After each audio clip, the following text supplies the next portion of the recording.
पूर्व मीमांसा दर्शन के प्रवर्तक जैमिनी, उत्तर मीमांसा दर्शन के प्रवर्तक बादरायण, वैशेषिक दर्शन के प्रवर्तक कणाद। कम्बोज जनपद की राजधानी हाटक थी, जो राजौरी एवं हजारा क्षेत्र तक फैला था।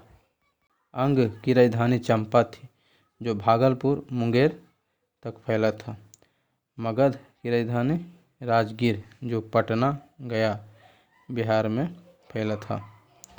बज्जी की राजधानी वैशाली विदेह मिथिला थी, जो वैशाली मुजफ्फरपुर एवं दरभंगा के आसपास का क्षेत्र तक फैला था। कुरु की राजधानी इंद्रप्रस्थ थी, जो आधुनिक दिल्ली, मेरठ एवं हरियाणा के कुछ क्षेत्र तक फैला था।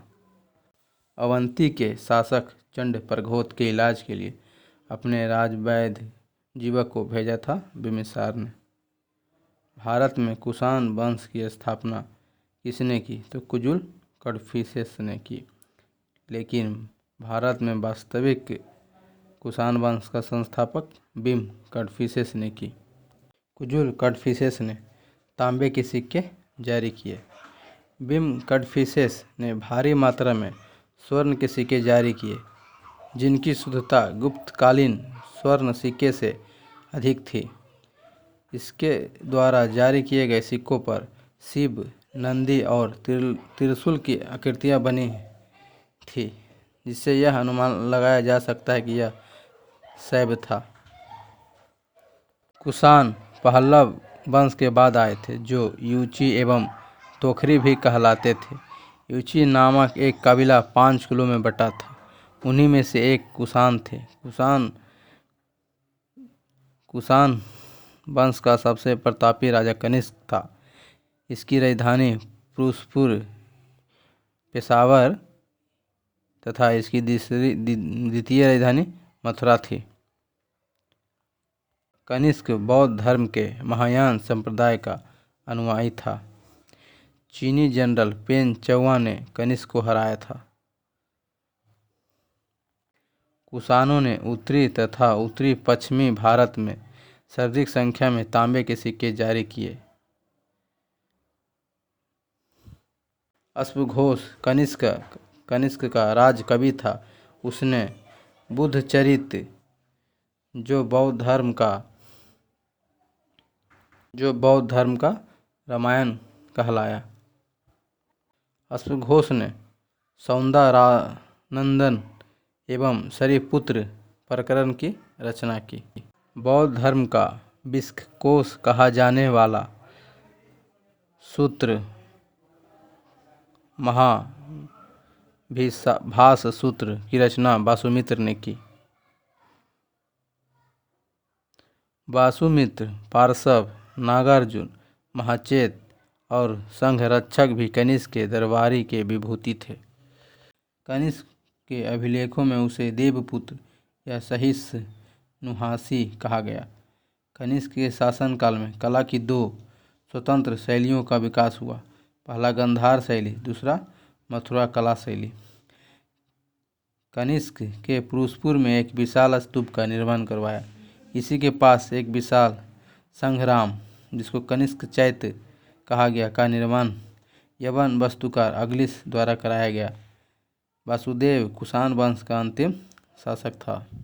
भारत का ऑस्टिन नागार्जुन को कहा जाता है।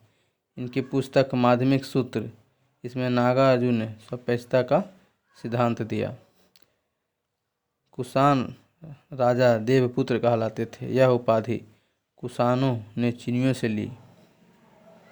रेशम बनाने की तकनीक का आविष्कार सबसे पहले चीन में हुआ था। कुषाण काल में सबसे अधिक विकास वास्तुकला के क्षेत्र में हुआ। इसी काल में बुद्ध की खड़ी प्रतिमा का निर्माण हुआ। तुगलक नामा की रचना अमीर खुसरो ने की थी। इसमें तुगलक वंश से संबंधित घटनाओं का वर्णन है। कुतुबुद्दीन के समय कुतुब मीनार की केवल पहली मंजिला बना था। इल्तुतमिश ने इसे 225 फीट ऊंची 4 मंजिला का बना दिया। फिरोज तुगलक के समय बिजली गिरने के कारण इसकी चौथी मंजिल नष्ट हो गई, जिसके कारण फिरोज ने इसमें 2 छोटी मंजिलें बनवा दी, जिससे इसमें 5 मंजिला हो गया और ऊंचाई 9 फीट से बढ़कर 234 फीट हो गई। कुतुबुद्दीन ऐबक के मृत्यु के समय इल्तुतमिश बदायूं का गवर्नर था। इल्तुतमिश पहला शासक था जिसने 1229 में बगदाद के खलीफा से सुल्तान पद की वैधानिक स्वीकृति प्राप्त की। चंगेज खां से बचने के लिए ख्वारिज़म के सम्राट जलालुद्दीन को इल्तुतमिश ने अपने यहाँ शरण नहीं दी थी। इल्तुतमिश के बाद उसका पुत्र रुकनुद्दीन फिरोज गद्दी पर बैठा। वह एक अयोग्य शासक था। इसके अल्पकालीन शासक पर उसकी मां शाह तुर्कान छाई रही। इल्तुतमिश दिल्ली सल्तनत का पहला शासक था जिसने दिल्ली के अमीरों का दमन किया। इल्तुतमिश को गुलामों का गुलाम कहा जाता था। ऐबक ने इल्तुतमिश को अहिनवाड़ युद्ध के दौरान खरीदा था। वह ऐबक का गुलाम एवं दामाद था। इल्तुतमिश शमसी वंश का था एवं इलवरी तुर्क था। उसने दिल्ली की गद्दी के दावेदार तजुद्दीन यल्दौज और नसीरुद्दीन कुवाचा को समाप्त कर दिया। इल्तुतमिश ने 1226 में ही रणथंभौर पर विजय प्राप्त की और परमारों की राजधानी मंदसौर पर अधिकार किया। मिन्हास उस सिराज इल्तुतमिश का दरबारी लेखक था। इल्तुतमिश की सेना हस्म कलब या कलब सुल्तानी कहलाती थी। फिरोज तुगलक ने दिल्ली के निकट एक खैराती अस्पताल दारुल सफ़ा स्थापित किया। फिरोज तुगलक ने दीवान-ए-इतिहाक की स्थापना की जो मृत सैनिकों के आश्रितों को मदद देने से संबंधित था। फिरोज तुगलक ने मोहम्मद बिन तुगलक यानी जूना खां की यादगार में जौनपुर नगर की स्थापना की। फिरोज ने ताश घड़ियाल एवं जल घड़ी का भी निर्माण किया। उसने दीवान-ए-खैरात विभाग के स्थापित किया जो मुसलमान अनाथ स्त्रियों एवं विधवाओं की आर्थिक सहायता देता था। फिरोज तुगलक ब्राह्मणों पर जजिया लागू करने वाला पहला मुसलमान शासक था।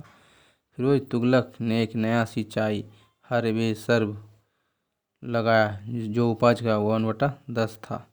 फिरोज तुगलक ने 5 बड़ी नहरों का निर्माण कराया। फिरोज तुगलक ने 300 नए नगरों की स्थापना की जिसमें हिसार, फिरोजाबाद जो दिल्ली में था, फतेहाबाद, जौनपुर, फिरोजपुर प्रमुख था। इसके शासनकाल में खिरजाबाद जो टोपरा गांव में था एवं मेरठ से अशोक के 2 स्तंभों को लाकर दिल्ली में स्थापित किया।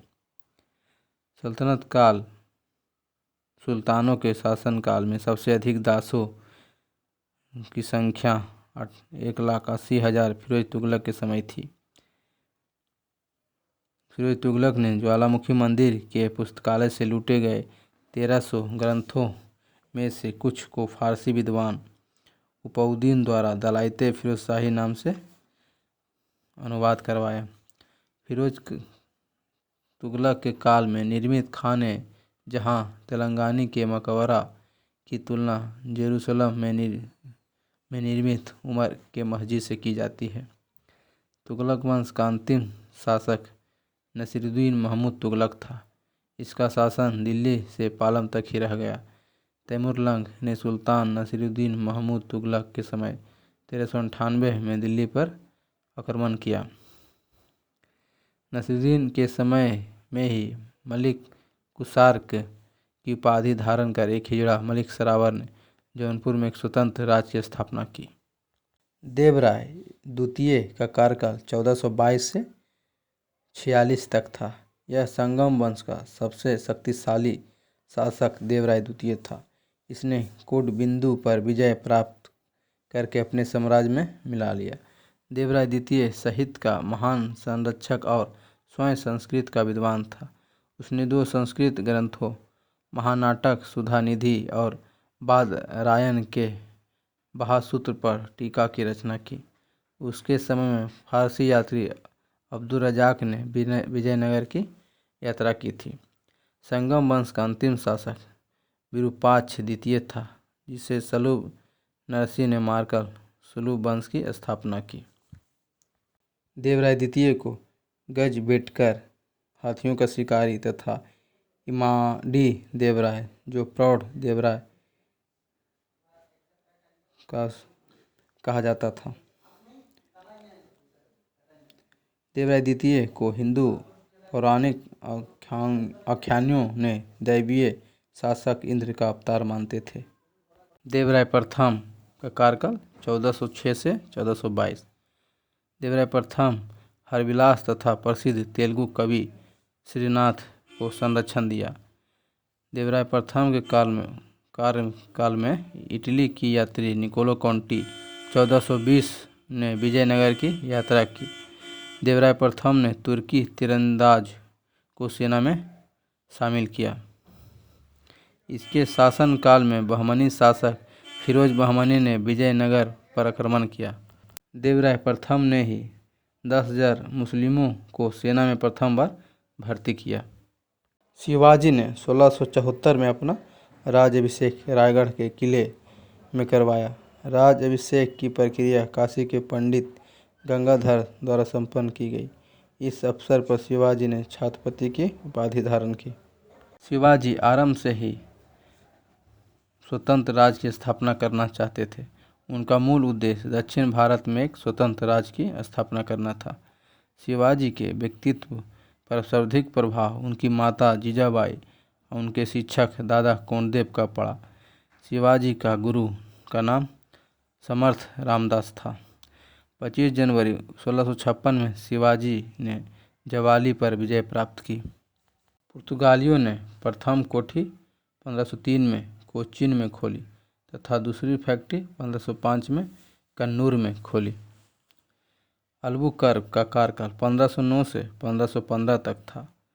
अल्मीडा के पश्चात अल्बुकर्क गवर्नर बना। उसने कोचीन को पुर्तगालियों का मुख्यालय बनाया। अल्बुकर्क को भारत में पुर्तगीज शक्ति का वास्तविक संस्थापक माना जाता है। 1510 में अल्बुकर्क ने बीजापुर के आदिल शाह यूसुफ सुल्तान से गोवा जीत लिया। अल्बुकर्क ने विजयनगर के शासक कृष्णदेव राय से मिलकर भटकल में किला बनाने का आदेश प्राप्त कर लिया। अल्बुकर्क 1511 ईस्वी में दक्षिण पूर्वी एशिया की महत्वपूर्ण मंडी मलक्का पर नियंत्रण स्थापित कर लिया तथा फारस की खाड़ी में स्थित होर्मुज पर उसका अधिकार 1515 में हुआ। अल्बुकर्क भारत के स्थायी पुर्तगीज आबादी बसाना चाहता था, इसलिए उसने स्वदेशवासियों को भारतीय स्त्रियों से विवाह करने के लिए प्रोत्साहित किया। 1515 ईस्वी में प्रथम चर्च का निर्माण गोवा में किया गया, जिसका नाम सेंट जेवियर चर्च रखा गया। अल्बुकर्क ने अपने क्षेत्र में सती प्रथा को निषिद्ध कर दिया। 1515 ईस्वी में उसकी मृत्यु के पश्चात पुर्तगीज भारत की सबसे प्रबल जल शक्ति बन चुके थे। नुनो डी कुन्हा का कार्यकाल 1529 से 38 था। इसने 1530 में सरकारी कार्यालय को कोचीन से गोवा स्थापित कर दिया। इस प्रकार गोवा पुर्तगाली राज का औपचारिक राजधानी बन गया। कुन्हा ने 1534 में कृष्ण बेसिन पर और 1535 में द्वीप पर अधिकार कर लिया। पुर्तगालियों ने समुद्री भारतीय साम्राज्य को एस्तादो द इंडिया नाम दिया। पुर्तगालियों ने कार्टेज अमेडा काफिला व्यवस्था द्वारा एशियाई व्यापार पर गहरा प्रभाव डाला। पुर्तगालियों अपने आप को स्वागत स्वामी कहते थे।